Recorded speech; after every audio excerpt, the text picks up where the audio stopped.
तर सुप्रिया सुळे यांच्या याच प्रचाराच्या धडाक्यासंदर्भात युगेंद्र पवार यांच्याशी संवाद साधलाय आमचे प्रतिनिधी जयकुमार जाधव यांनी।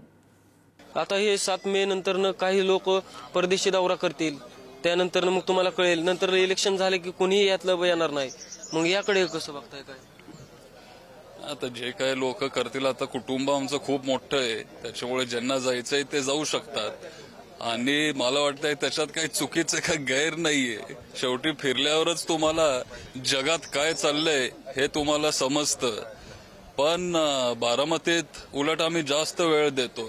तर माझं घर इथं वरती कनेरीलाच आहे आणि आठवड्यातले 4 दिवस मी इथं असतो। किती वर्ष झाले मी बारामतीला, आता 4-5 दिवस मी देत आलोय। माझी वेगळी वेगळी कामं आहेत, त्याच्यासाठी मी इथं असतो। दादा, कारण की आता मागील म्हणजे पक्षामध्ये फूट पडायच्या अगोदर तुम्ही असाल, जयदादा असतील, पारदादा असतील, तुम्ही मिळून प्रचार करत होता, मिळून तुम्ही फिरत होता, परंतु आता तुम्ही एका साईडला प्रचार करतात, ती पलीकडे प्रचार करत आहेत। यावेळी मग कुठेतरी भावना अशी दुखावल्याने आणि बरं झालं तुम्हीच सांगितलं की तुम्ही मिळून प्रचार करत होता, म्हणजे तुम्हाला माहिती आहे की याच्या आधी पण मी प्रचारात होतो आणि तेव्हा आम्ही मिळून करत होतो। मी, पारदादा, जय, रोहित दादा, सगळं आम्ही, म्हणजे माझी आई वडील, आम्ही सगळे प्रचार करत होतो आणि ठीक आहे, वाईट वाटतं पण काय करणार।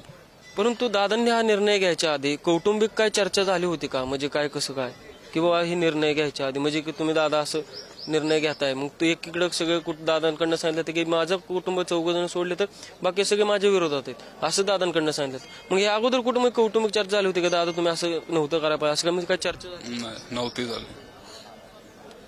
आणि विरोधात आहे असं मला म्हणायचं नाहीये, आम्ही कुणाला इथं विरोध करायला नाही आलोय, पण शेवटी साहेबांना साथ दिली पाहिजे, त्याच्यामुळं आम्ही इथं आलोय। आज बारामती आमची ओळख ती पवार साहेबांमुळे आहे, त्याच्यामुळे त्यांना सपोर्ट करायची आज गरज आहे, त्याच्यामुळे खरं तर आम्ही सगळे इथं आलोय।